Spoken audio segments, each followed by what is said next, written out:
K-Music with Lisa Magubat. Weekends, 4:30 p.m.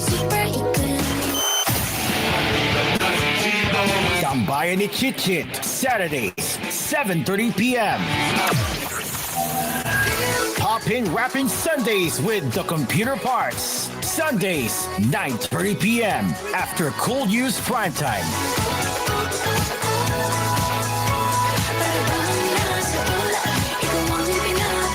Lahat ng yan ay nandito sa koolFM, ang inyong himpilan, ang inyong tahanan.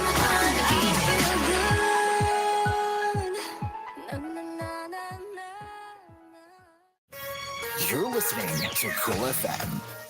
koolFM is a TVH Group of Networks radio station. Sondo's greatest hits are here.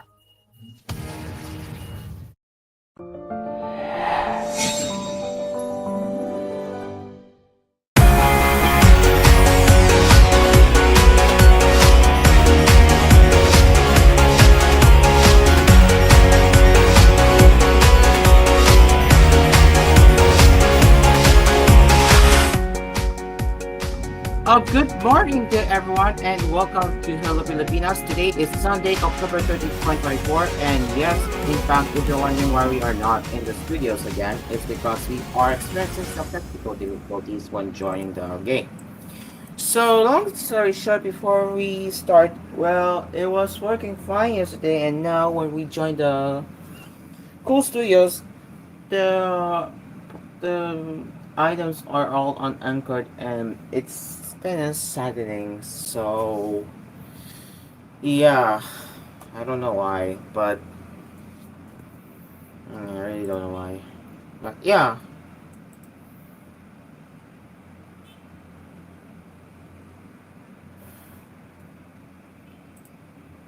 So anyways, if we try joining the Cool Studios, you can see that all the anchors are messed up.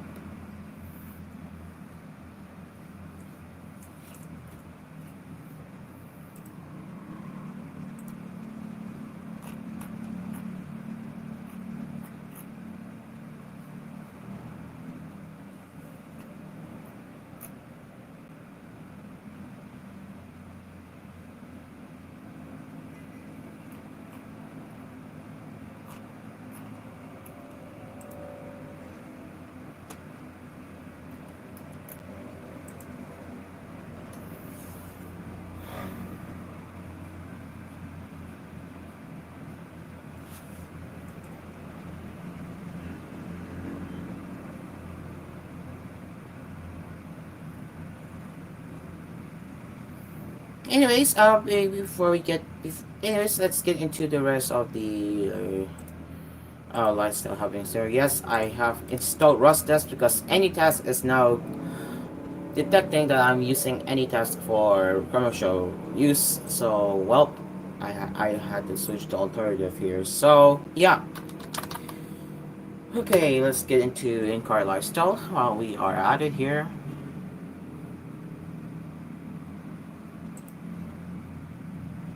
Let's just see what happens when we try joining the game here. Okay, look at that. You can see the items are completely unanchored. Oh well, so no studio today, I guess.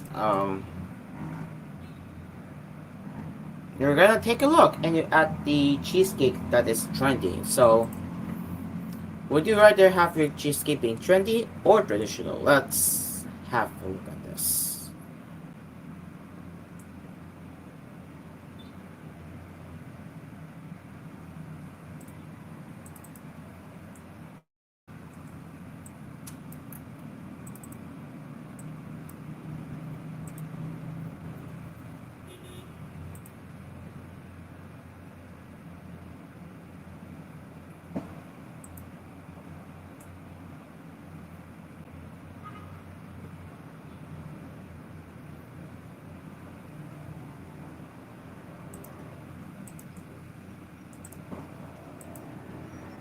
Okay, so yeah, when we try to get back to Roblox here, well, nothing we can do here. But anyways, let's get into the first lifestyle happenings, and that is what would you rather have a cheesecake being trendy or traditional? Let's get into that. Just when you think of that Chele and Terry Gonzalez are resting on their laurels, they come out swinging in a good way with a spicy new challenger to the cheesecake cravings of Manila consumers. Are we entering a new era of cheesecakes in the Philippine capital? Perhaps, given that Chele's beloved traditional burn Basque cheesecake has become ironic for the longest time, and also if you consider the emergence of cheesecake challengers in Manila. The newest contender comes out of the Chile kitchen yet again, with help from Terry, of course, and it's a confection that will equally become a sensation. Called Tara de Questo, the ultra creamy Spanish cheesecake is made with a blend of three types of cheese. Though Chile didn't really disclose what he used, there are full flavors in the mix, mild sharpness and saltiness, and a buttery creaminess that all come alive in a runny slice of del- decadence. So you can see, we have a cheesecake lineup that's actually there. So we have Tarta de Questo, which will cost you 2,200 pesos for a large version, and behind is the traditional burnt cheesecake. But yeah, look at that one here. Looks cool, huh? You can also say that this cheesecake slow showdown turns into a fun what cheese that Jelly use. Guess a name. Guess a game, I mean. But seriously though, that molten wheat tweak I feel is what's going to make this new Tartar de Questo yet another beloved addition to the eating habits of cheese and dessert aficionados. Compared to its more traditional simpling, which has a softer, subtly smokier flavor, still creamy but jiggly texture skin to a rustic pudding, and a caramelized top, the gooey tartar de questo also comes with a thin crust that is different but also still signature chalet. So yeah, we have two differences here. You can tell. You can tell the differences. The one right behind is the what we call a somewhat melted cheesecake, but this is more the trendy look here, and this is the traditional cheesecake right there. Now, if we take a look here, let's see. I wanted to make a recipe that even if you put it in the chiller and take it out for 30 minutes, you keep the same texture and flavor, said Chile, who admits that it took a bit of trial and error to attain the Carta de Questo's final iteration. Normally, cheesecakes have a lot of egg, and when you put them in the chiller, the protein of the egg will coagulate, and it will become like a mousse, and the creaminess will be lost. And I had to work with a blend of cheeses that is still creamy. So it was a process. So here is the TikTok video showcasing what from the restaurant. Also, what kind of cheesecake will you go with? Let's take a look.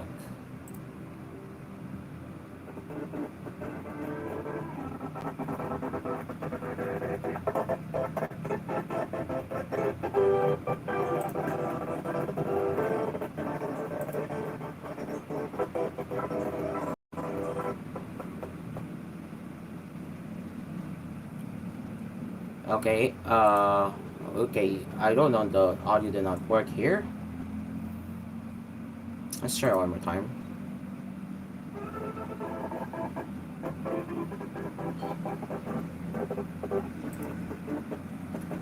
But yeah, okay, so it looks like the audio is not working for some reason. But let's just double check the configuration real quick here.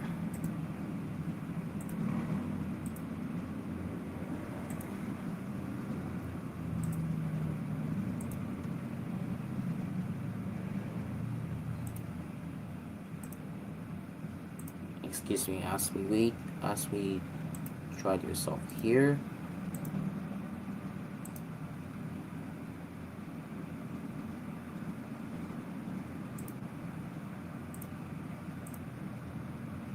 Alright, one more time.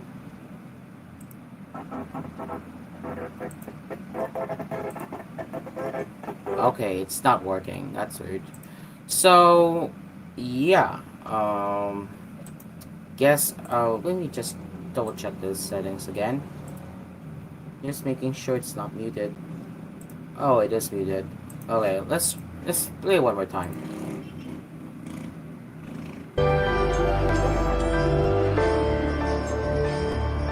So, yeah, what kind of cheesecake do you guys want to go with? So let's just watch it one more time.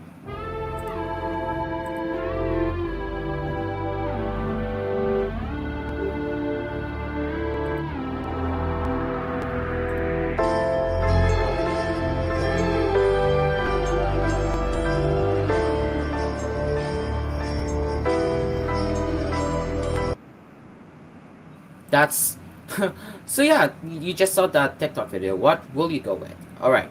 After the media preview event, I put the Carta de Caso in the refrigerator, took it out and left it in at room temperature for a bit to test it.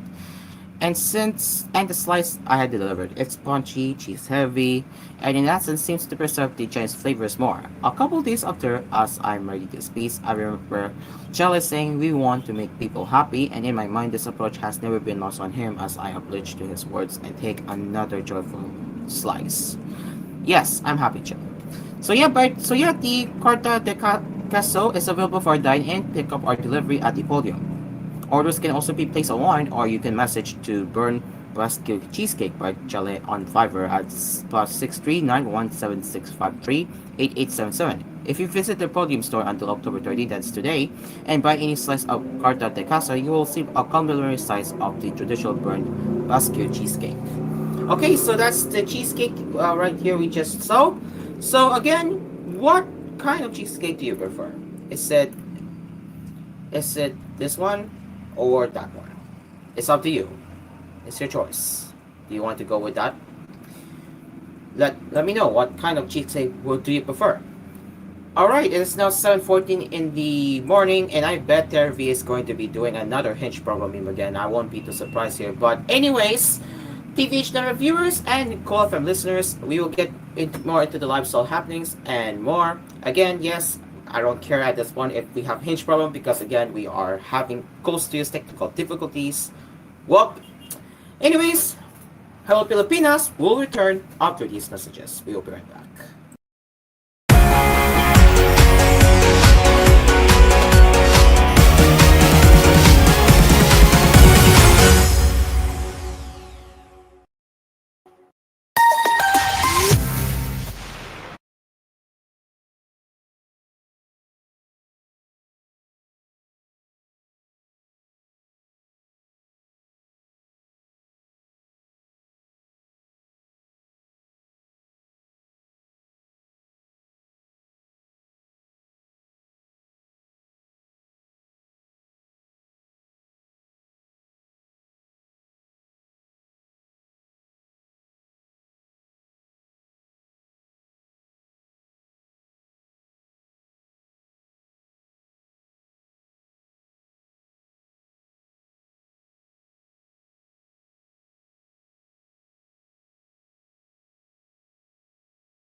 ito umabot sa 300 kilogram.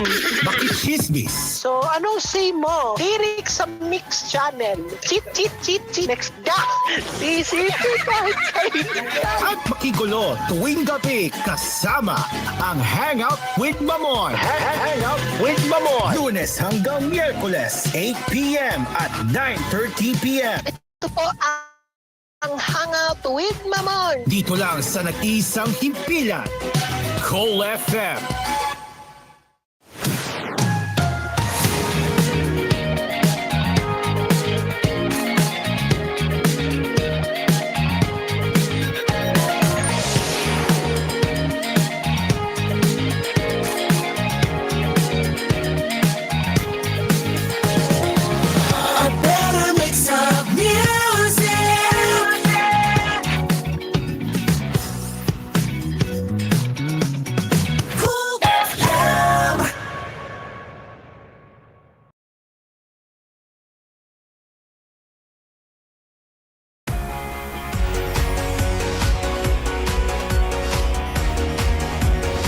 It's 7:22 in the morning, and we are still listening to Hello Pilipinas. Okay, so apparently I have received the chat that, not the chat, sorry. I have received the word that Steven had a birthday today, and I didn't get to join his VC, which I feel bad. I didn't join his voice chat earlier, so yeah, I feel bad for him. I feel bad. Yeah, I really do. I feel bad. I didn't. I missed out the fun. So yeah.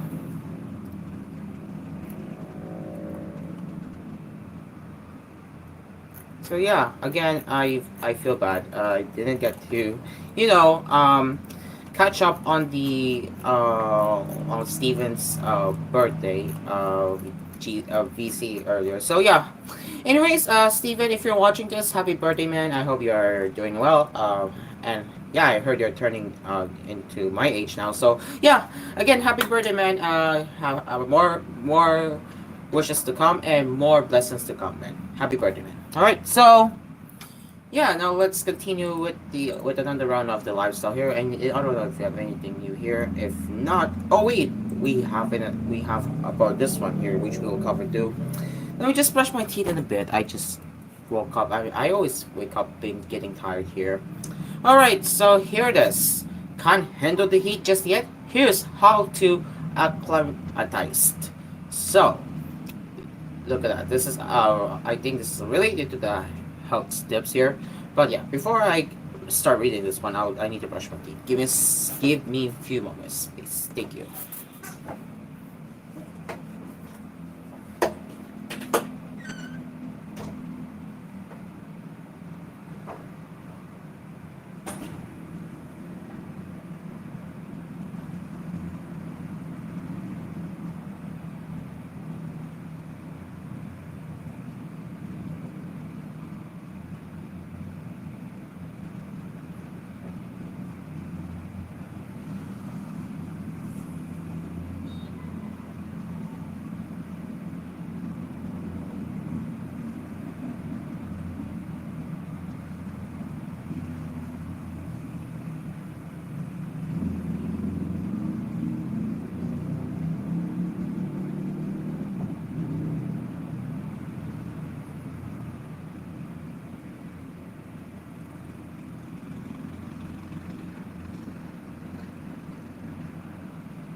Alright, I'm back. Now, let's get my morning started for real this time.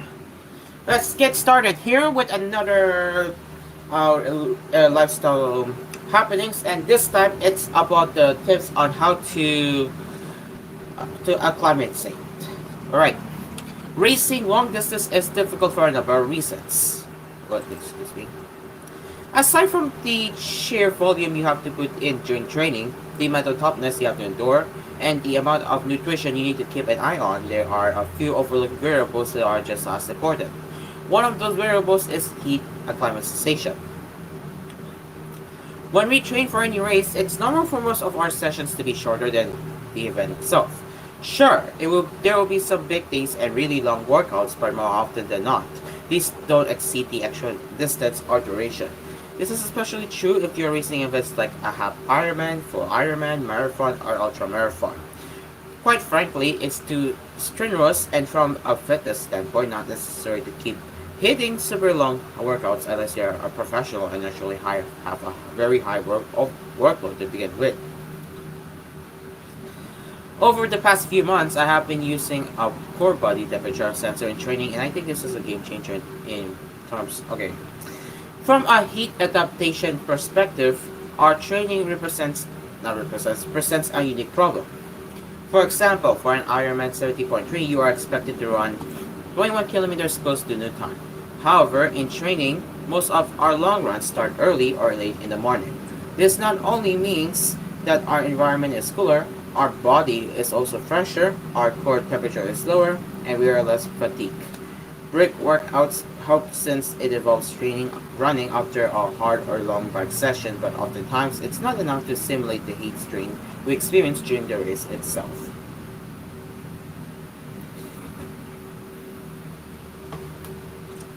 The solution might seem simple: do your long runs midday, but this also represents a few problems in itself.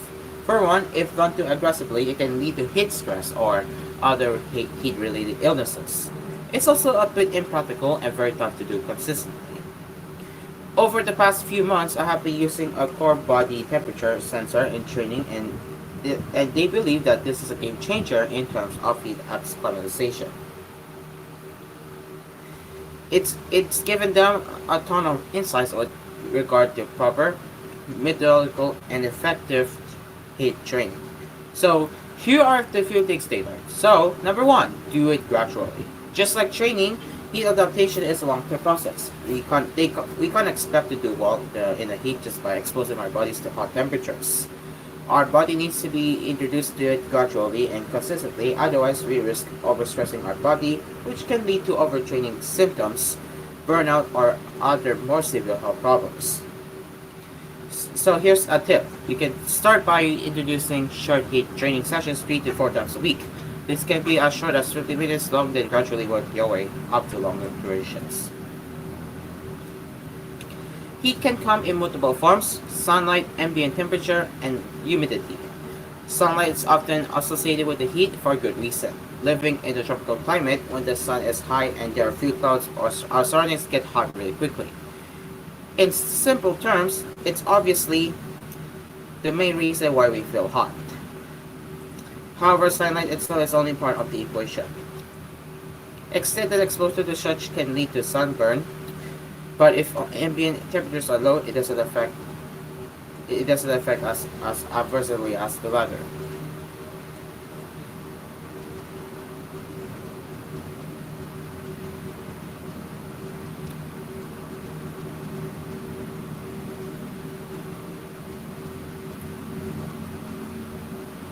Ambient temperature pertains to ambient temperatures pertains to how the hot the air around us is. Obviously, if the air is hot, we are unable to cool ourselves effectively. On top of that, during exercise, our body's core temperature rises to feverish levels. Core temperatures of 38.5 to 39 degrees are common, especially if exerting harder efforts. Naturally, if our surroundings are hot, our core temperature rises more aggressively. If we are unable to control this, our performance will drop significantly. Lastly, humidity is another factor that we should keep and ion. Our body cools itself by sweating. Sweat carries out the heat generated by our muscles. If our sweat doesn't evaporate, it forms a barrier between our skin and the environment, and this prevents proper heat exchange. Staying soaked in sweat, whether on our skin or through our clothes, prevents our body from cooling itself effectively.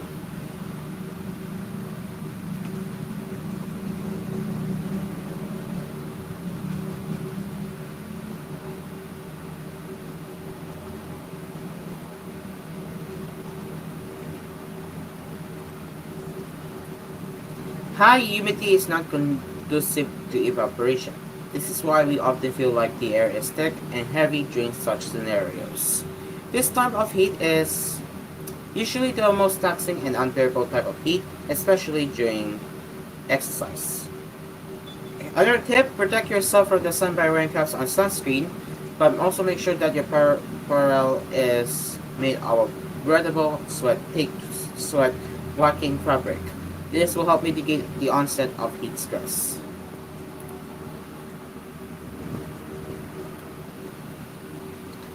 Our body cools itself in two main ways. First, it dilates capillaries close to our skin. This is like opening windows in our house so that cool air can circulate. Second, it releases sweat. This one is like having the air conditioning on. Sweat carries heat outside our body. Our sweat glands release water to keep our bodies cooler. This is in principle similar to how our air conditioning units use heat exchange to remove hot air from our rooms. Sweating is by far the most effective way of cooling ourselves. However, for the system to keep going, we need to ingest water regularly. From experience, sweating is by far the most effective way of cooling ourselves. However, for this system to keep going, yeah, we already went on here. Each person has unique sweat rates, but in general, it's normal to record 600 to 1,300 milliliters of water per hour to stay hydrated.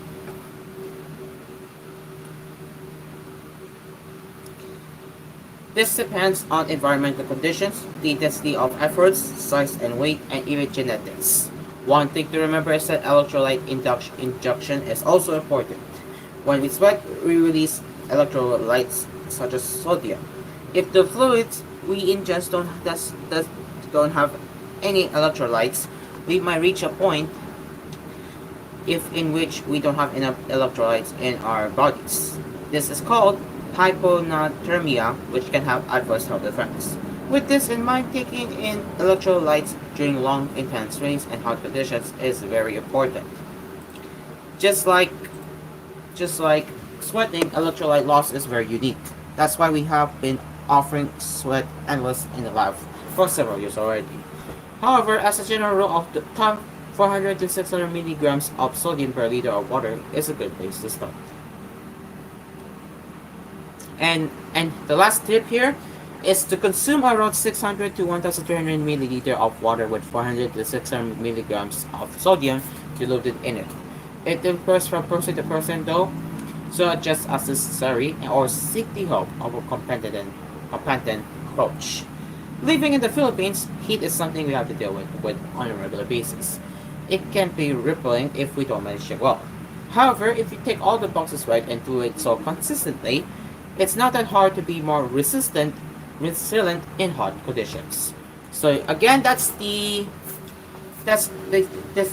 are the tips on the heat acclimatization, and that is important. So yeah, it's a good way to start if you are into the marathon.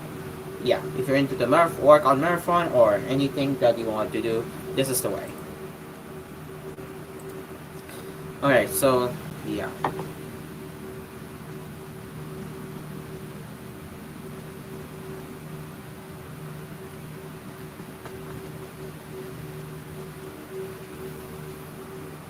Okay, so let's see if I don't think of anything here. So let's get into the showbiz happenings now.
Alright, there it is. So this time it's about the pageant related stuff. So here it is. Noor Carmina, Pakistan's delegate in this year's edition of the Miss Universe pageant, went on to run the Filipino pageant training regimen like her predecessor had done last year. Pakistan's debut in the Miss Universe pageant in 2023 was fruitful, with the first ever delegate from the South Asian country, Erica Robin, penetrating the top 20, the fruit of her training in the Philippines. Joshua Yugen, the Filipino publicist and magazine publisher who holds Pakistan's Miss Universe franchise, has once again placed his confidence on pageant mentors in the Philippines to launch a formidable follow-up into Robin's phenomenal Miss Universe debut. He represented Carmina before a group of Filipino journalists and online content creators who quizzed the Pakistani diplomat's daughter about her quest to clinch the Miss Universe crown inches the second time that her country is participating in the global tilt.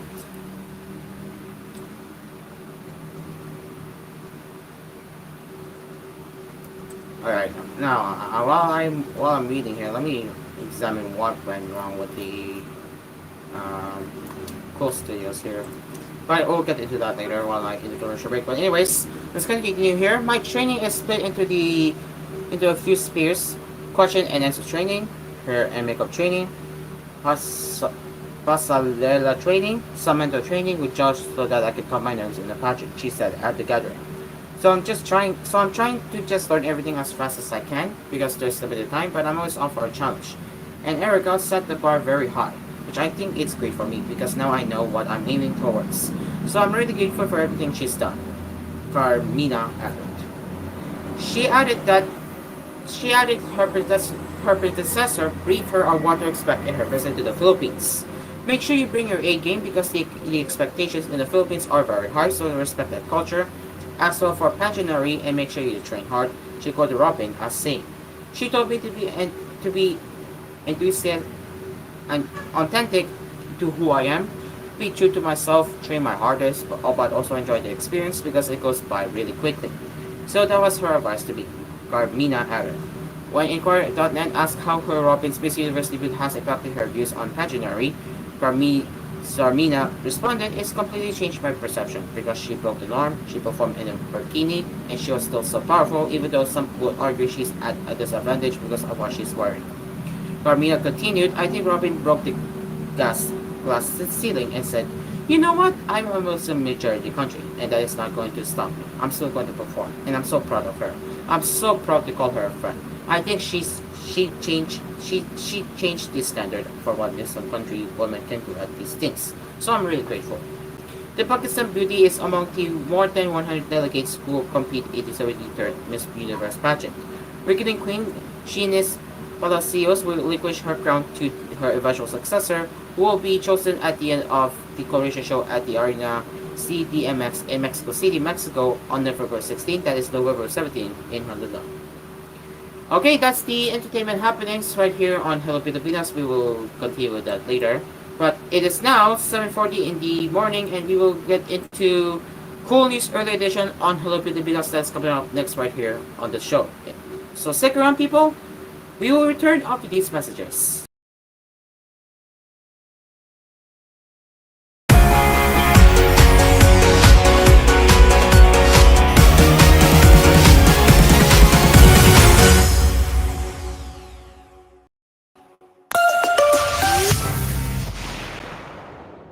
Sahod, hindi limo. Sweldo, hindi ayuda. Imbes nag-aabot ng barya, bigyan ng dignidad ang ating magsasaka. Samahan niyo ako at ating busugin ang mga nagpapakain sa atin. Senador Ivy Marcos para sa magsasakang Pilipino. Nay, alira good nay, nagpalit kong kape ba? Lami kay ni tilawi ra good ni nay. Unsa man nga kape Magnum si? Ay nay, dili ni Magnum si nay, pero mas lami ni siya ato nay. Bahala nagmamatay ko basta kay Magnum si lang jud ako. Kahit karon ayaw kong dalian ang imong kape. Bisan pag mamatay ko, Magnum si ra jud akong imnon. Kasabot ka? Di na yun mapugngan ang pagsalig sa katawhan sa Magnum C. The most trusted by seniors. Laging healthy sa Magnum C. Pag may TC para aron mo update ka. Pag may TC mo, tungod ang may TC puno sa vitamina. Pag may TC mo, barato na o ipigo pa. Tungod ang may TC, alkaline vitamin C, mulawas active birni, dili nakakapuyon. Tungod sa may TC, Mighty C, ang alkaline ng vitamin C. Kulang na yung pension ni Lolo. Naidagdag pa kaya yan? Tropa, paano ba magkaroon ng pensyon? Yung interest sa SSS at GSIS, pwede kayang mas mababa. 10 years na akong teacher. May makukuha na kaya akong pensyon? Para bawat tanong, may sagot. Para isulong ang kapakanan at karapatan ng mga miyembro at pensyonado ng SSS at GSIS. Para sa mas malakas at matibay na pension system. SSS, GSIS, Pensionado Party List. Bawat Pilipino, dapat pensyonado. big and small, meron yan. Big and small, meron yan. For big and small, pamilihan needs, Mr. DIY. Sulit yan, meron yan. Ito ang sulit na pamilihan sa buong bayan. For big and small, pamilihan needs, Mr. DIY. Sing along with me and Curtis! Nanghihinayang sa araw ko. Uy, friend, di mo ka move on dahil sa sipon? Magbagong Neozep Z Plus, now with zinc. Mas bilis galing sa sintomas ng sipon by 2 to 3 days versus Neozep Forte. Walang hinayang, bawi na ang araw ko. Neozep Z Plus, now with zinc. Alagang Unilab yan. Phenylephrine HCl chlorphenamine maleate paracetamol plus zinc is the generic name of Neozep Z Plus. If symptoms persist, consult your doctor. Bitin. Bitin. Bitin! Bitin! Bitin! Bitin! B10 plus 1 free! Sa Magic Flix Plain 10 plus 1 free sulit pack, wala nang bitin-bitin dahil mas pinasulit versus previous pack of 10s na ang Magic Flix Plain. Sa 10 plus 1 free sulit pack, mas mura pa versus other plain crackers in supermarkets. Kaya bili na! Sarap pag may magic! Pag in the mood for beach, time for Dunkin' Iced Spanish Latte. Pag sweater weather, time for Dunkin' Brewed Coffee. Pag nagkayaya ang magbike, time for Dunkin' Iced Americano. Anytime is Dunkin' Coffee time.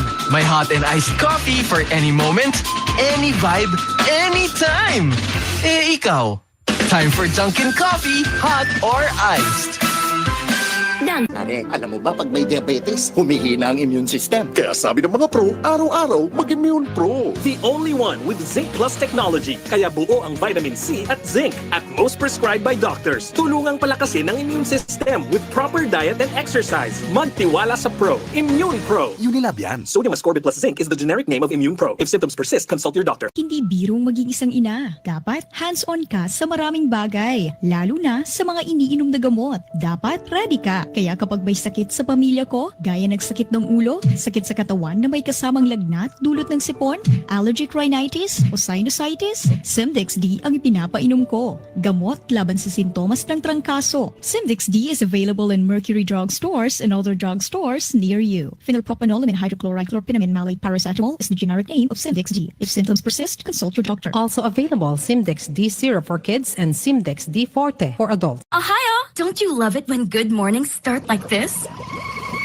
Then like this. And then, wait for it. A morning cup of soup? Yes, soup. Try new Ajinomoto Soup and Go and make it your new morning habit. Comes in creamy corn, creamy potato, or creamy pumpkin. Great with bread too. Ohio, Soup and Go. Ajinomoto. Coco Martin po, certified Argentina corned beef lover. Kasi naman, ang hibla, malaman. Made with 100% real beef fat. At masarap talaga. Hinahanap-hanap kita. Sarap ng Argentina. Sa presyong abot kaya, promise. busog ang araw-araw ko. As part of 3 complete meals. San Miguel Oktoberfest, bawat henerasyon kasama dito tayo magkikita-kita. Oktoberfest na. San Miguel Oktoberfest, walang katulad pagsama-sama dito tayo magkikita-kita. Oktoberfest na. This event is for individuals aged 18 and above. Drink responsibly. The insane rock of Manila has never been this good.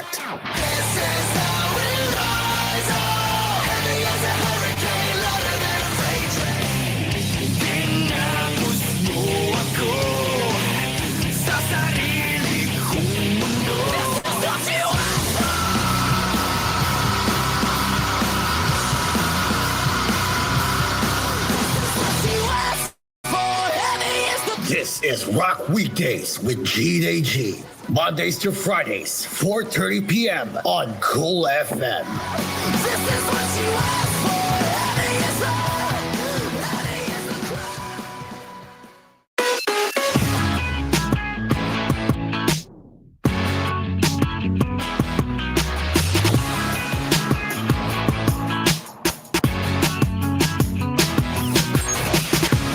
Sing it along to the music. koolFM.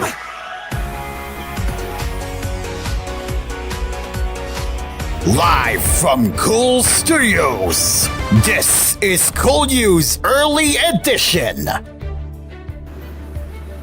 It's 7:49 in the morning, and this is koolNews Early Edition on Hello Pilipinas. My name is Cairo, and let's get into the recap of yesterday's headlines, and along with the latest headlines right here on koolNews Early Edition.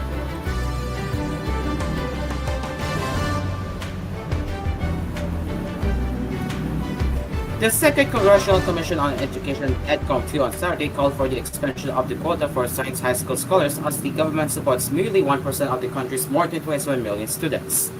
Citing latest data from the Department of Education, DepEd, EDCOM lamented that only a total of $279,796 in elementary and high school were admitted to science high schools under the Department of Science and Technology and DepEd for school year 2023 to 2024. DepEd should take a look at these science programs and expand that with other government agencies. I hope we can increase this support to 5% of students in the country. Plastic Representative Romulo, who also serves as EDCOM co-chair, said at a roundtable discussion with concerned stakeholders on Friday. The country's best and the brightest are supported through the Philippine Science High School system under the DOST, while the regional and provincial science high schools and the special science programs offered in public elementary and secondary schools are under the DepEd.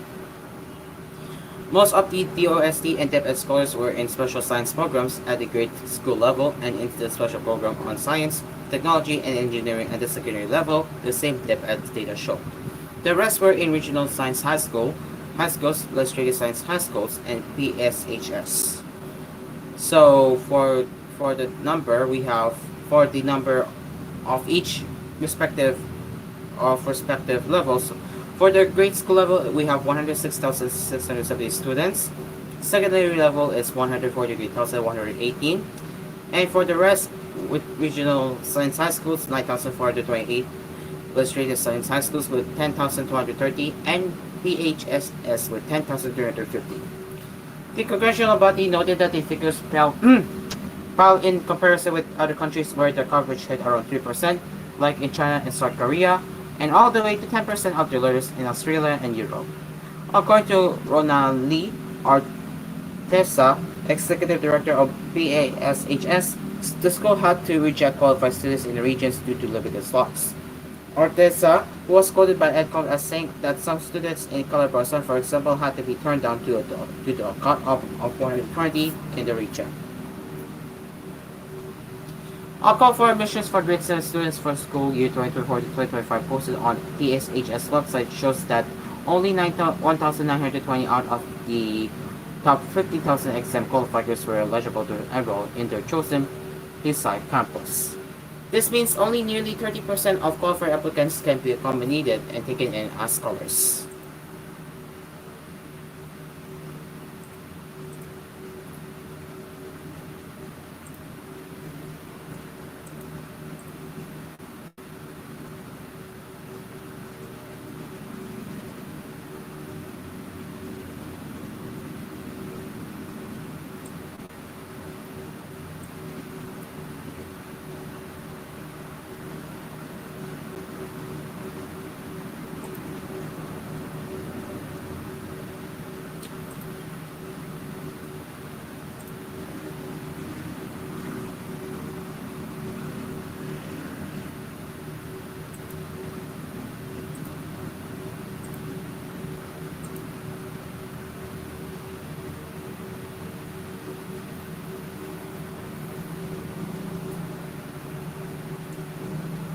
The Philippines and Japan have laid out plans that in enforcing the historic Reciprocal Access Agreement that the two countries signed last July after years of discussions.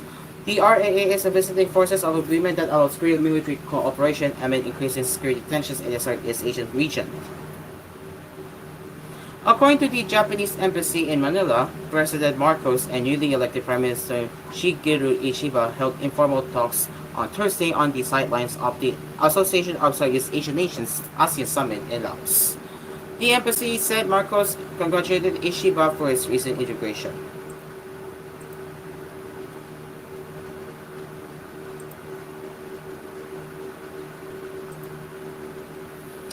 President Marcos also expressed that he was delighted to see the strengthening of bilateral relations between Japan and the Philippines, as well as the progress in Japan-United States-Philippines cooperation, and that he would like to further enhance cooperation with Prime Minister Ishiba, the embassy said in a statement.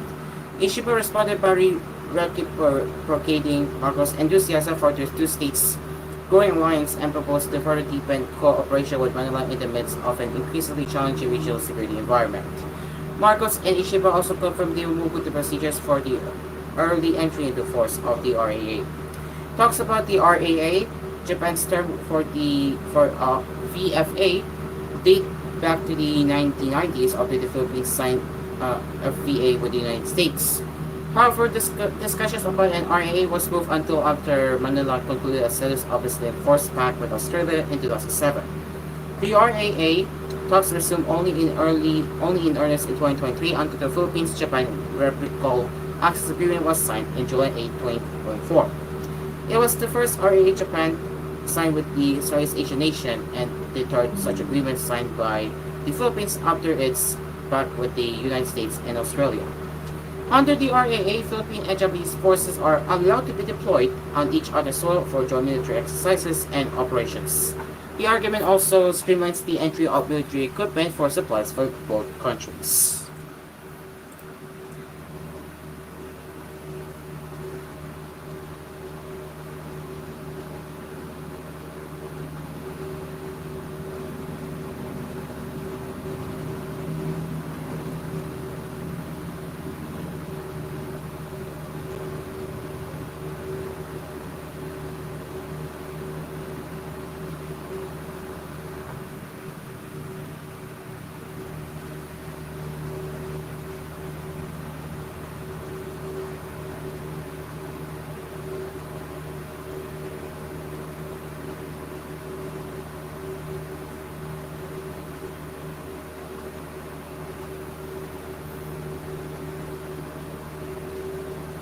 Yes, I'm in fact ordering the food right now because I'm hungry right now. So bear with me on this one here.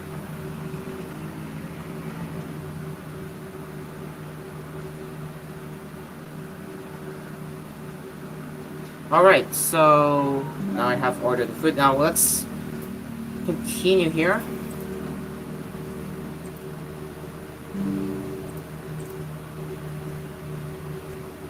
And so we will check the play out.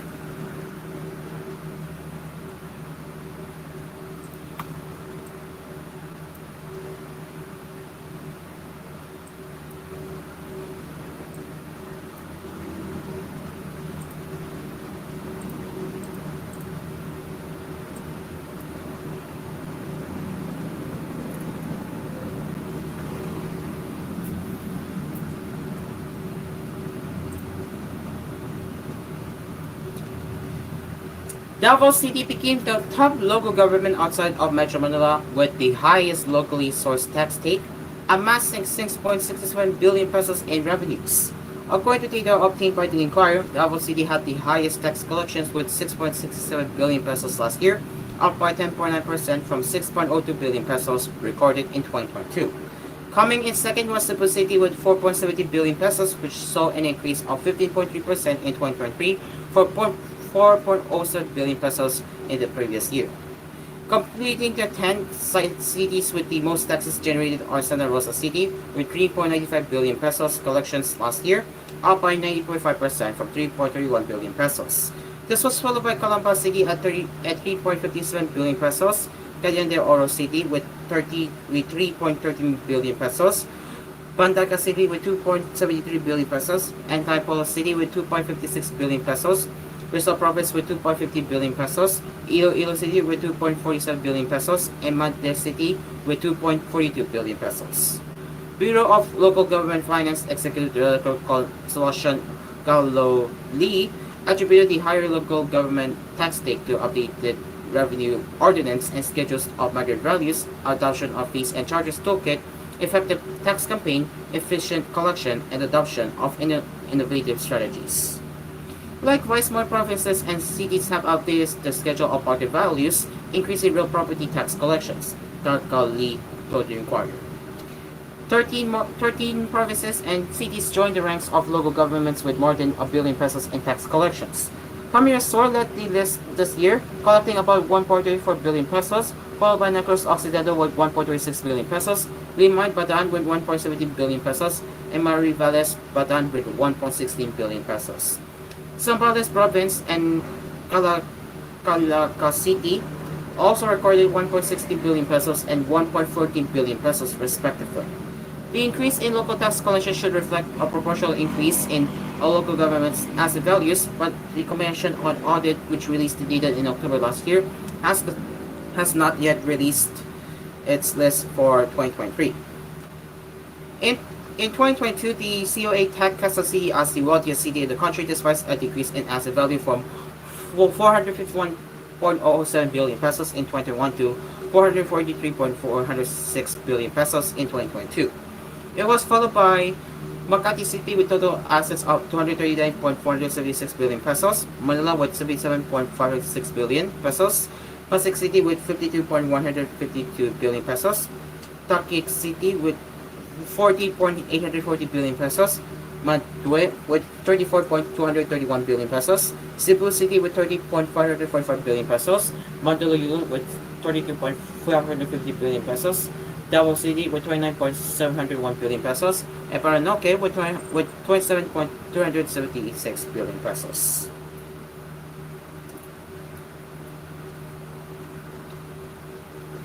According to the 2022 COA report, which included 81 provinces, 147 cities, and 1,487 municipalities, the country's wealthiest province in asset value are Cebu with 235.738 billion pesos in assets, Rizal with 35.594 billion pesos, Batangas with 31.999 billion pesos, Davao de Oro with 23.107 billion pesos, Ilocos with 21.562 billion pesos, Bukidnon with 21.058 billion pesos, Iloilo with 19.977 billion pesos, Negros Occidental with 19.419 billion pesos, Cavite with 19.342 billion pesos, and Pampanga with 19.127 billion pesos.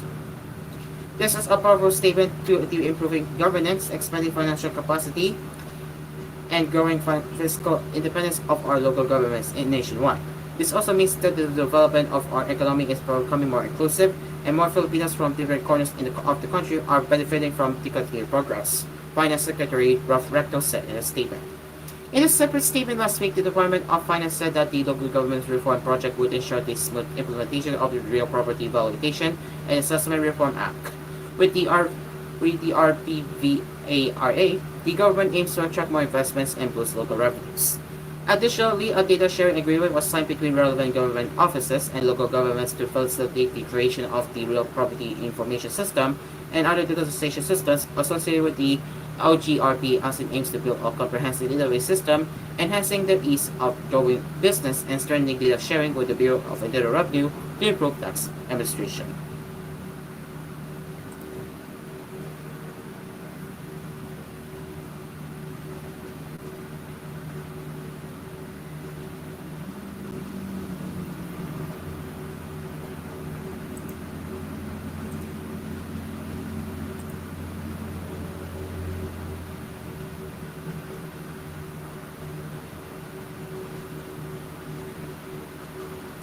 All companies are expected to increase fuel prices by at least 2 pesos per liter due to worsening conflict in the Middle East. Estimates from Rodela Romero, Director of the Department of Energy All Industry Management Bureau, show that the per liter prices of gasoline prices may go up by 2 pesos to 2.30 pesos and diesel by 2.35 pesos to 2.65 pesos.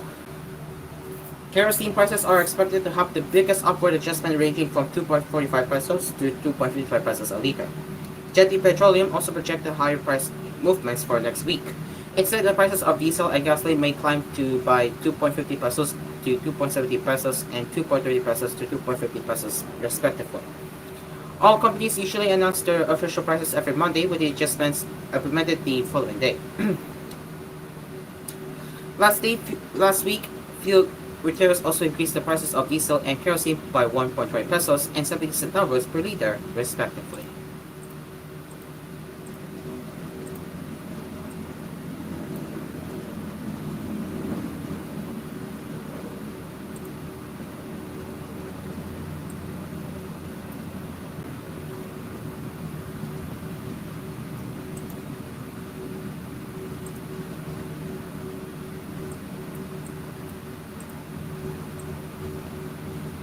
Well, it's back to Filipino in English as a new law returns the use of Filipino in English as the primary medium of instruction for young learners in their first 4 years in school about a decade after the use of regional or native languages proved difficult and unsuccessful. The bill that discontinued the use of mother tongue as the minimum of instruction from kindergarten to grade 3 lapsed into law as Republic Act No. 12027 on October 10. It states that regional languages shall serve as luxury media of instruction. It amended the Republic Act No. 10533 or the 2013 Enhanced Basic Education Act, which required that instruction, teaching materials, and assessment for kindergarten and grades 1 to 3 pupils should be in the regional or native language of the learners. The new measure on consolidation of House Bill No. 6717 and Senate Bill No. 2457 was transmitted to President Marcos on September 9. Mr. Marcos did not sign the consolidated bill and it lapsed into law after 30 days. The amendment to the Enhanced Basic Education Act will be implemented within the current school year, which ends in April 2025. RA 12027 provides that the mother tongue may still be used as a minimum of instruction in a monolingual class or a group of learners who speak the same regional or native language and are enrolled in the same grade level. The use of the mother tongue as a minimum of instruction in monolingual classes should be accompanied by an official orthography or writing system developed and published by the Commission sa Wikang Pilipino and officially documented vocabulary published by the KWF, Literature on Languages and Culture, and a grammar book. There should be an adequate number of teachers in a school who speak and are trained to teach in the mother language, the law said. RA 12027 orders the Department of Education and the KWF to develop a language mapping policy within 1 year and implement a language mapping framework to properly identify and classify learners based on the mother tongue to systematically determine the existence of monolingual classes each school year. According to the KWF, the country has 135 spoken languages plus the Filipino Sign Language. Efforts to suspend the use of the regional or native language as a minimum of instruction stem from challenges in implementing the mother tongue-based multilingual education program of DepEd. The MTP-MLE program began during the 2012 to 2013 school year with RA 10533, which mandated the use of regional or native languages in teaching learners from kindergarten to grade 3. Among the difficulties encountered was the scarcity of materials and textbooks in the mother tongue, especially in linguistically diverse learner populations. This ended up in the disconnect between the language that learners are familiar with and the language used in the materials and textbooks. RA 12027 directs DepEd to conduct a review of the official implementation of the MTV MLE program in monolingual classes every 3 years. The review will focus on literature assessment, teacher recruitment and matching, development of literature resources published in the mother tongue, capacity learning for teachers, and funding requirements. Following the review, DepEd will submit a report to the President and Congress that will include recommendations on how to address the gaps and challenges and whether to continue or discontinue the optional use of the mother tongue as a minimum instruction in monolingual classes.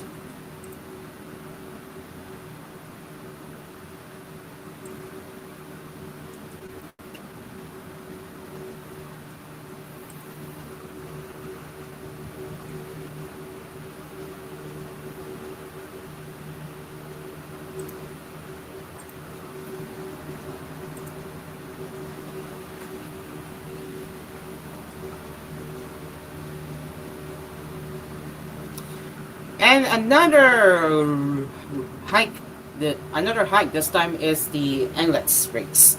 The operator of North Luzon Expressway or NLEX is set to increase on starting October 15th detail rates for the NLEX connector linking the 5th Avenue portion of Circumferential Road 3 or C3 in Caloocan City to Espana Boulevard and Ramon Magsaysay Avenue in Santa Mesa, Manila.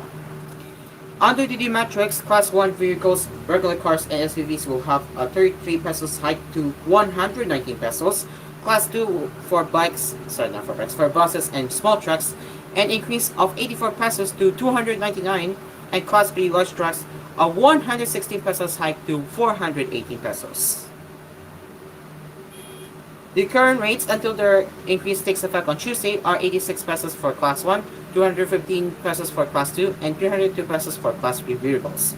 The new rates were approved by the Toll Regulatory Board after the NLEX connector's entire 8-kilometer stretch was opened on October 2023, following the completion of the Espana Magsaysay section. Another portion of the connector road also linking Espana had been completed earlier in March that year.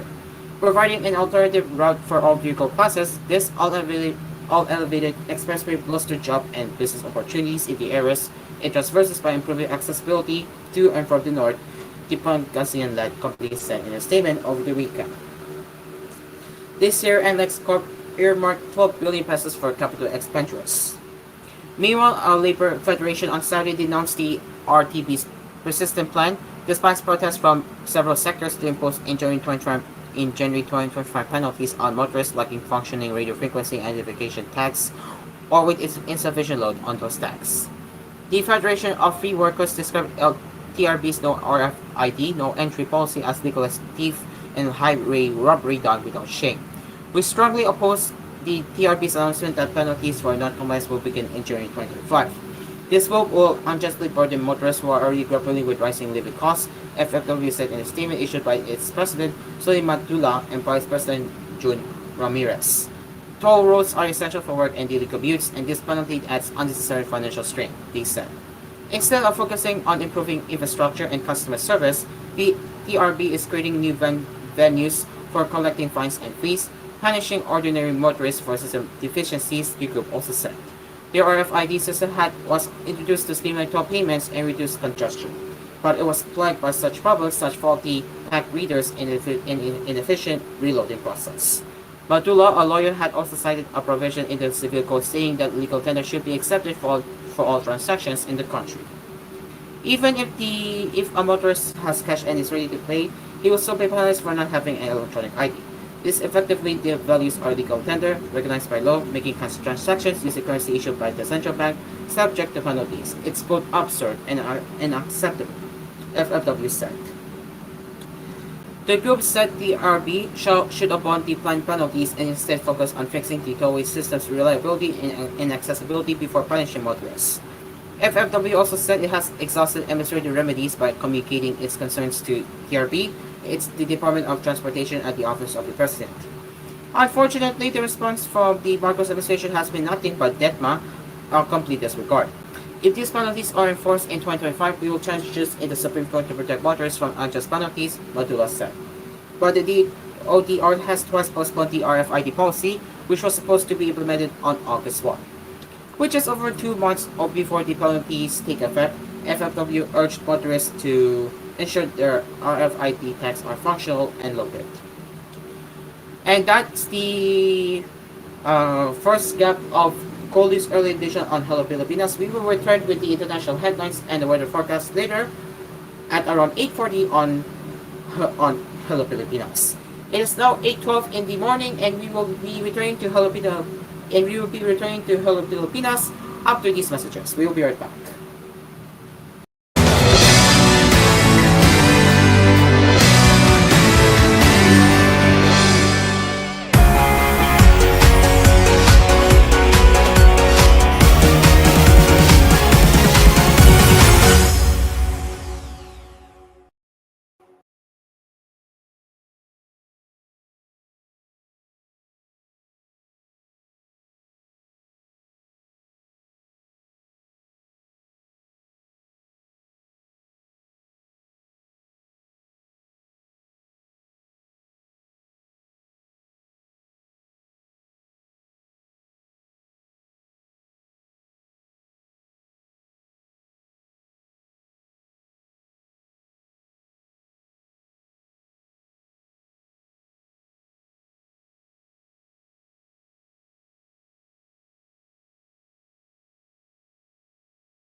Kalabaw, napapakinggan at napapanood pa sa radyo.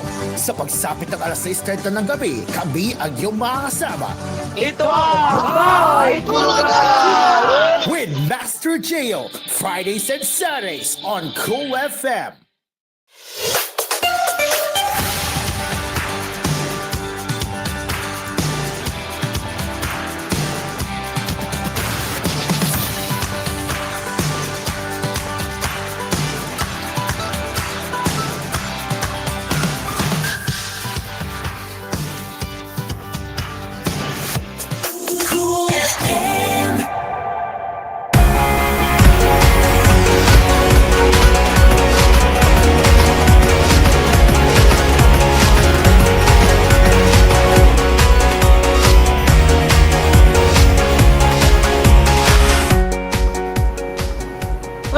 Just in time. Bella just came back upstairs, and yes, it's 8:22. And if you just joined us to start your weekend morning one off, probably good morning and welcome to Hello Pilipinas. Today is Sunday, October 30, 2024. Now let's get into the what you might have missed so far. Let me just get my scissors real quick.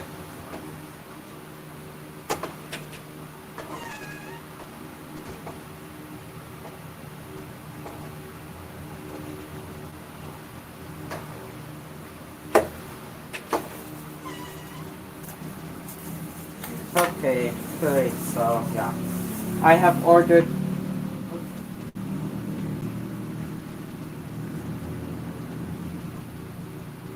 I'm sorry about that one here.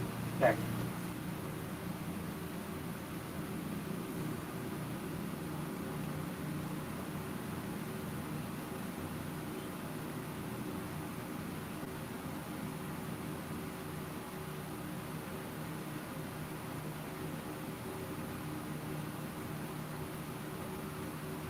Okay, so one moment here.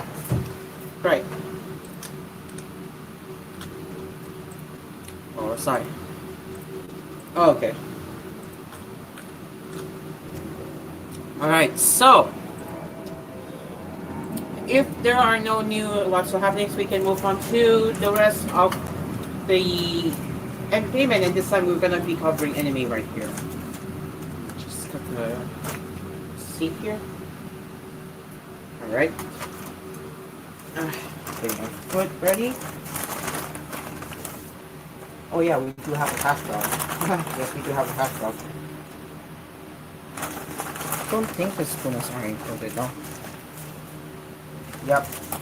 No spoons, so I'm gonna have to provide my own. Alright.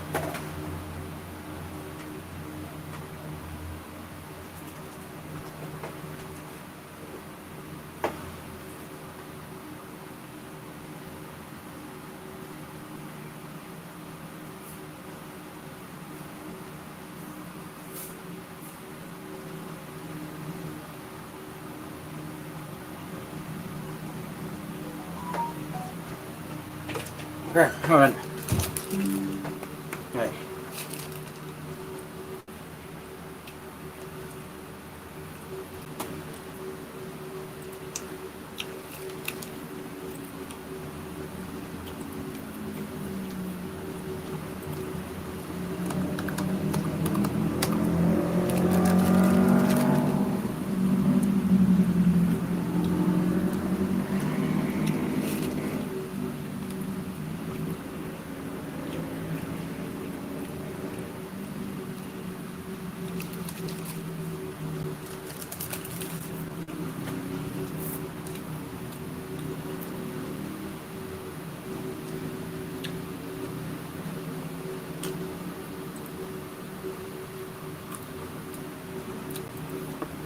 All right, let's take a look at how is the US box office.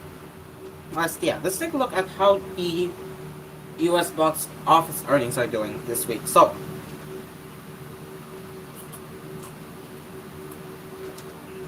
here it is.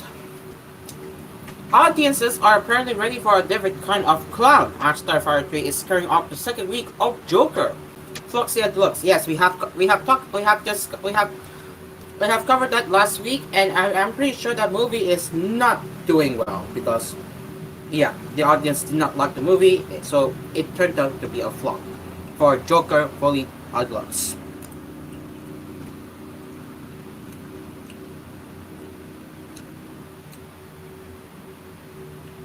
But yeah, again, the movie is becoming a flop, and it's no surprise that it's a free fall right now. So let's begin here. Fall Friends Terrifier 3 took in $8.2 million on Friday, including a meaty $2.4 million in Thursday previews.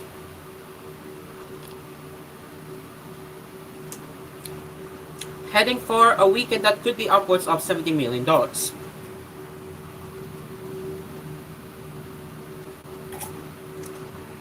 Terrifier 3 is playing in 2,514 locations through distributor Cineverse, headed by Chris McGurk. Sorry.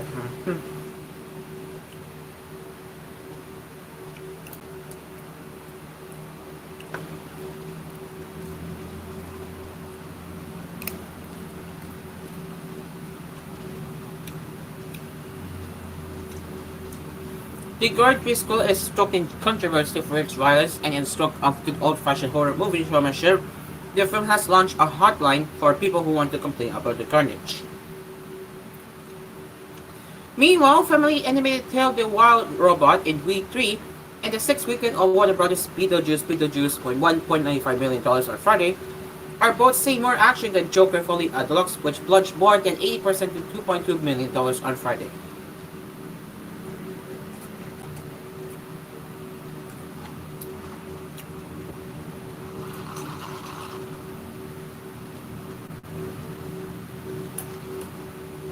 The Warner Brothers sequel starring Joaquin Phoenix and Lady Gaga is estimated to make somewhat under $7 million for the weekend, for a 4.46% million count.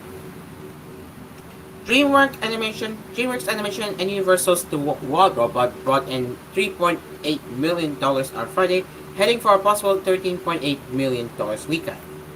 Following calls behind Joker were the first weekend for Rail's Lego choreography piece by piece, starting out with $1.5 million on Friday and Saturday night, with $1.3 million on Friday.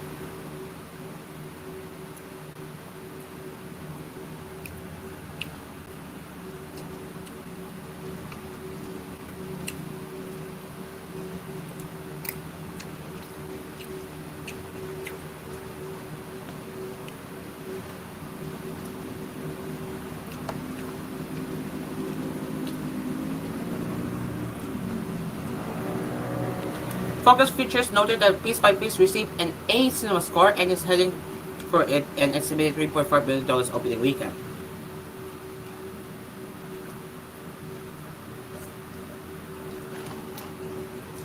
In its fourth week, Paramount's Transformers 1 brought in $1 million on Friday for an estimated $4.60 million weekend. Ticket sales for the Joker sequel's second weekend were projected to be at least in the double digits, so the massive decline was larger, even the assessor mix estimates. Joker Fully Deluxe opened last weekend with a lackluster $37.6 million after poor reviews and enthusiastic word of mouth.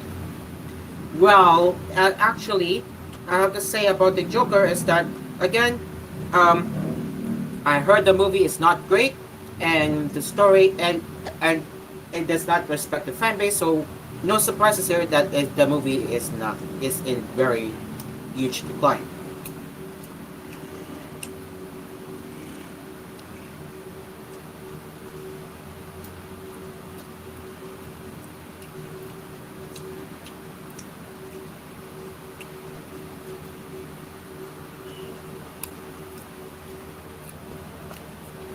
And finally, in an expanded 2,209 locations, Saturday Night is supposed to bring in more than $3.7 million for the weekend and a $4.45 or more total gross domestic gross.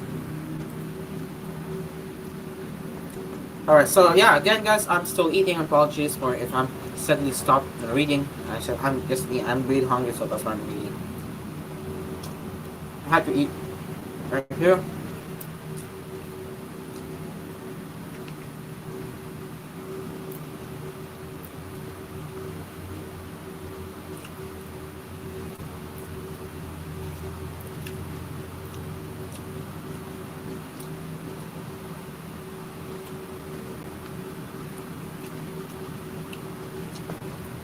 Okay. One moment here.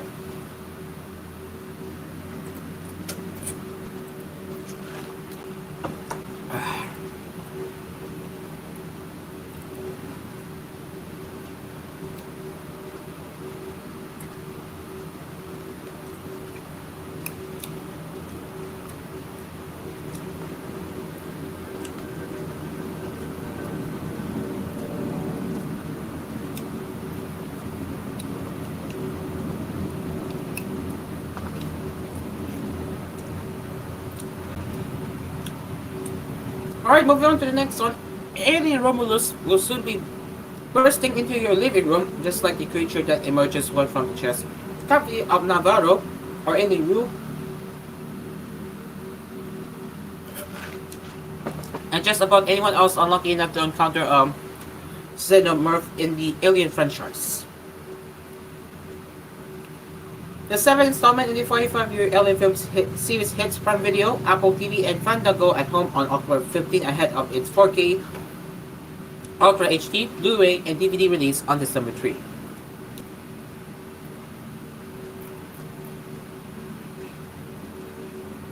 Alright, so yeah, let's start right here.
Alright, and we'll get into the last Hollywood news for Hello Pilipinas this morning, and then we will move on to the Japanese anime news.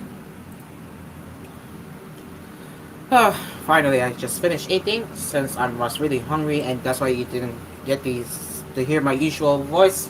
So yeah, now that's done, I can continue now. Here it is. So, Unstable, the comedy starring Rob Lowe and his son John Owen Law, has been cancelled after 2 seasons on Netflix. The Workplace comedy premiered on Netflix on March 20, 2023, and its 2nd season came on August 1, 2024. It followed Rob Lowe as Louis Dragon, the CEO and founder of a biotechnology company who struggled after the death of his wife. His interest son, Jackson, who played Louis' real-life son, joins the company despite pursuing a career playing the field. He also helps his father with his mental health and reconnects with her. The show leaned into the meta-ness of the Louis playing an Sarnak's father and high-strung son. So yeah, I can't say about this one, but again, that show has been cancelled by Netflix after 2 seasons. All right, that's the Hollywood news. Right here, we will move on to Japanese entertainment news. Sorry, Japanese anime news now.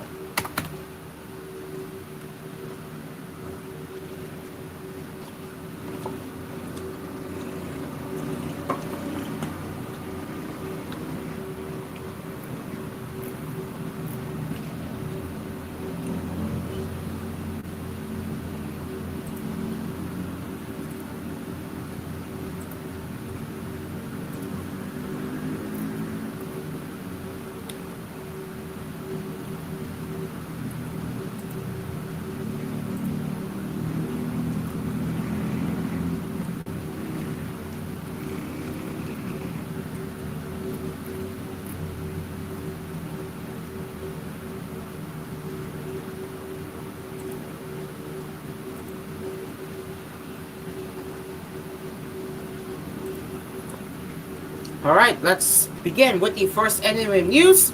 Lockdown Zone Level X live anime is getting a second season. So, Animation ID announced on Saturday that the light anime, is receiving a second season. So here is the trailer. If we can play it here. Don't think it's a copyrighted music included. We'll just show you the 50-second trailer. Here it is. 2ってことはレベル3私は絶対にこのループから抜け出してみせる That's the season announcement here. And yeah, and for the rest, the paragraph you just saw, that's the recap. That's the about the show here, so we're not going to be reading that one here. Next one, we have Card Fight Vanguard Divine Sea Deluxe Hang. The official Xperia account for the Card Fight Vanguard franchise revealed a new Card Fight Vanguard Divine Sea Deluxe Hang anime on Saturday. The new series will debut in January 2025. I don't think I can show you the trailer since I might be copyrighted, so I'm just gonna skip this one here. Next one we have is koolNews generic romance manga, which both will be receiving its anime and the live action film adaptations. Shueisha announced on Friday that Jun Mayusuki's koolNews generic romance manga is inspired of both a television anime and live action film, which will both debut in 2025. The combined official website for both projects is receiving a teaser trailer that reveals the cast and footage for both projects. So let's take a look at the trailer here. Let's watch this one here. It's a 30 second, so here it is.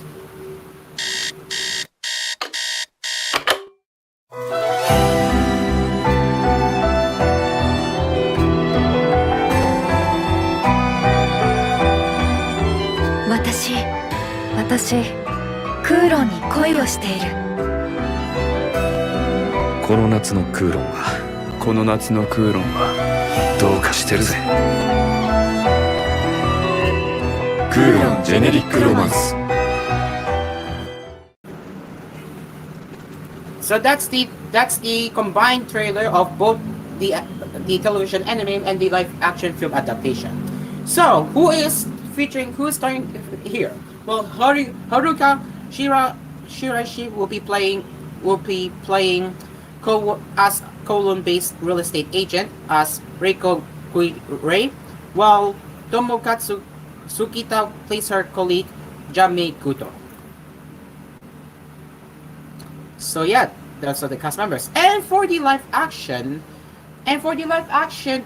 film adaptation, Riho Yoshioka will be playing as Riko Kujirai, while Koshi Mitsukami will be playing as Jamima Kudo.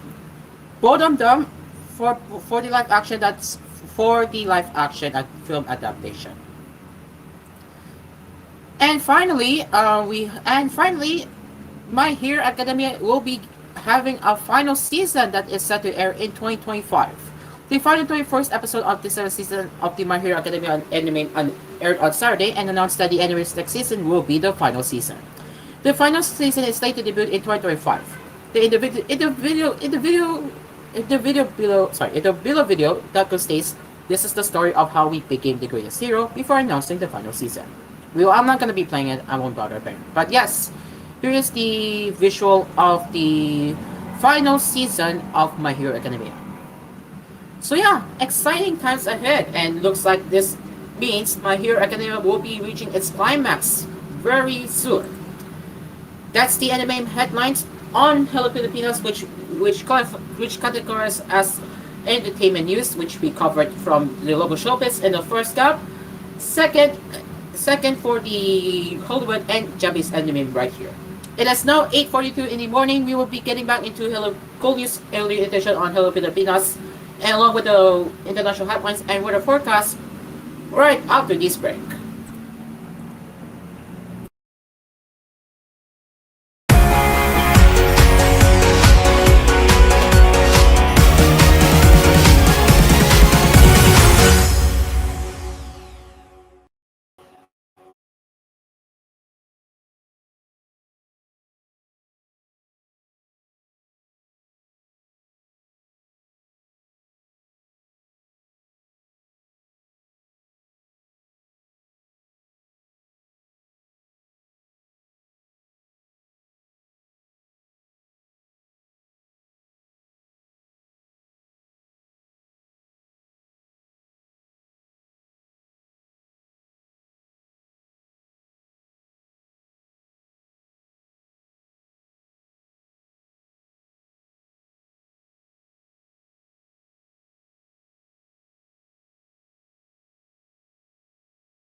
from Cool Studios, this is koolNews Early Edition.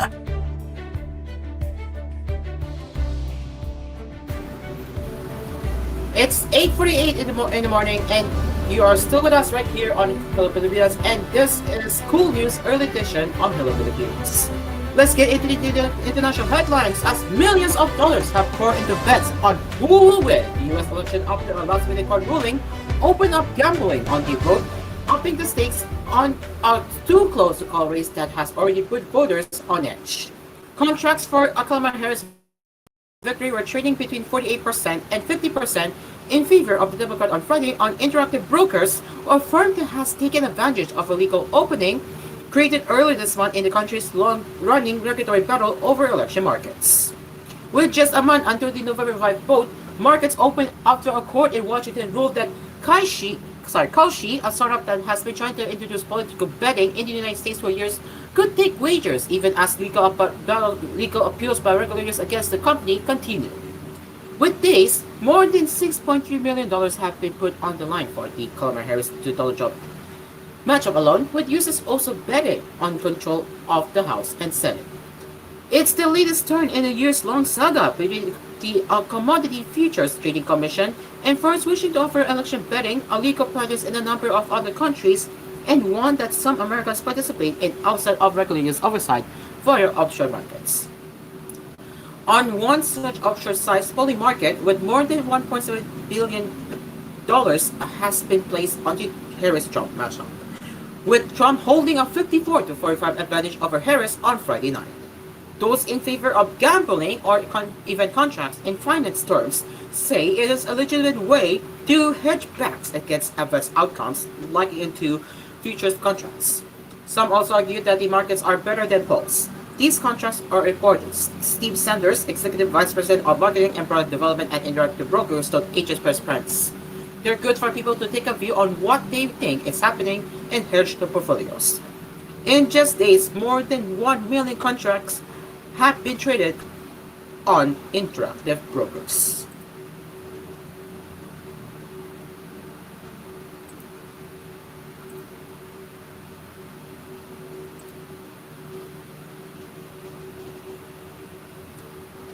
And for the what's happening and for the updates regarding the situation in Lebanon, Lebanon's health ministry said Israel strikes on 3 villages outside traditional Hezbollah strongholds had killed at least 50 people Saturday, as state media reported further strikes elsewhere.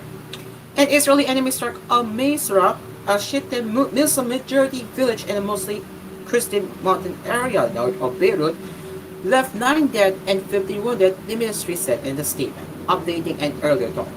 An AFP correspondent in Masra saw excavators trying to remove chunks of a destroyed building. Emergency workers using a manual sledgehammer tried to break through a slab of concrete.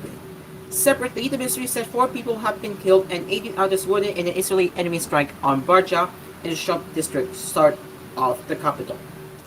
And the ministry reported 2 dead, 4 wounded, and body parts in the Israeli strike on Deir Bila, some 50 kilometers 9 miles from the town of Beirut on Lebanon's north coast. DNA tests were being carried out to determine the identity of the remains, the statement added. The official national news agencies had said an Israeli strike targeted a house in Deir Bila where families from southern Lebanon had taken refuge.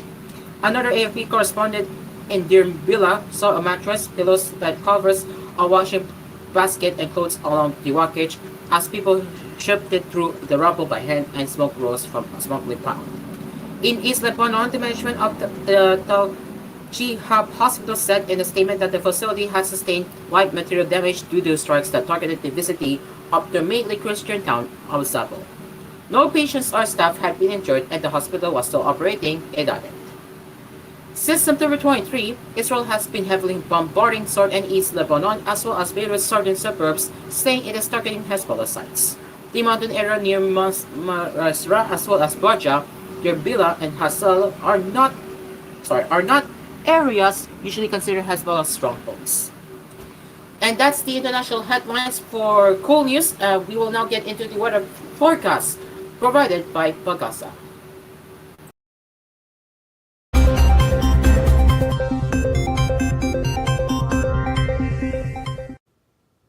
Magandang umaga sa ating lahat. Ngayon ay October 13, 2024 at narito ang update ukol sa maging lagay ng panahon sa susunod na 24 oras.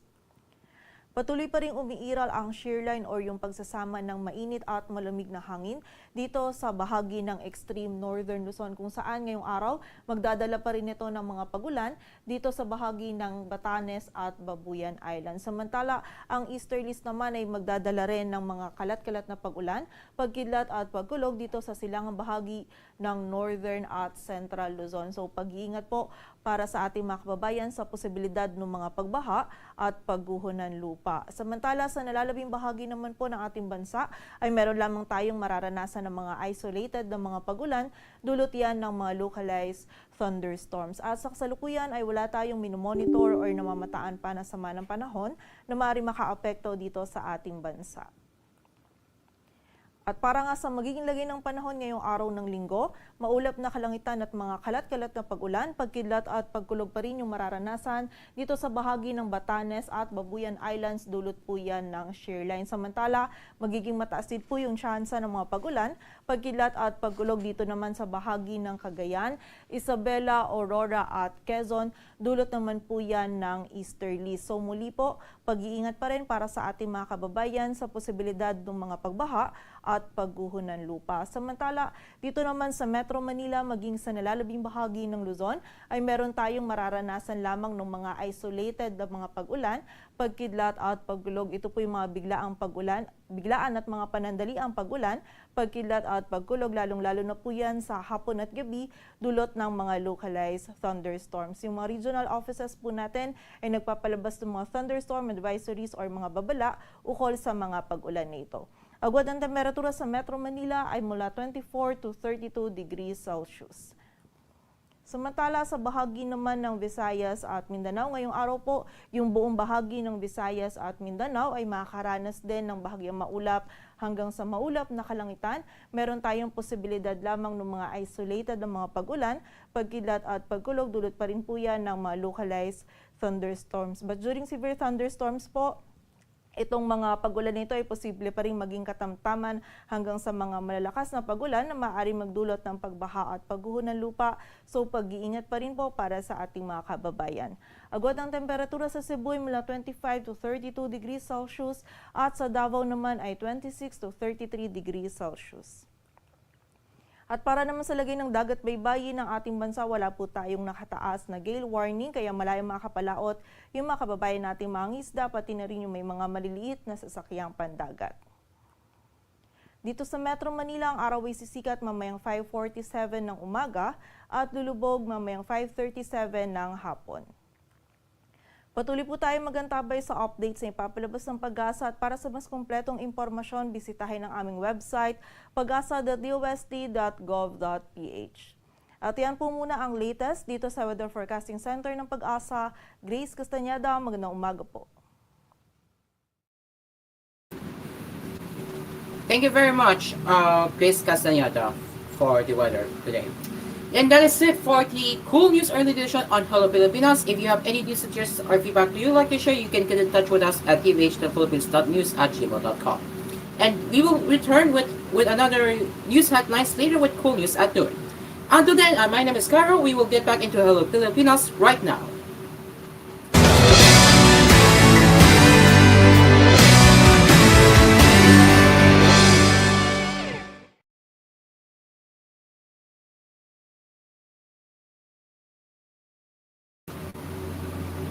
Alright, we are now back at Hello Pilipinas. Let's have another round of anime news, perhaps, since we have 3 minutes apparently. Whoops.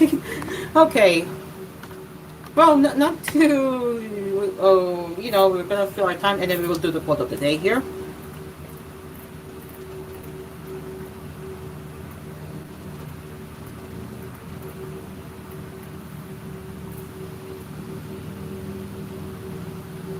Alright, so let me just double check here. Alright, so Skate the Infinity OVA reveals March 19 release with theatrical premiere on January 29.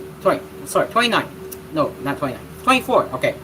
So yeah, the official X Twitter account for the Skate the Infinity anime project revealed on Saturday a new visual, commercial, and March 19 release date for the new original video anime Skate the Infinity Extra Part.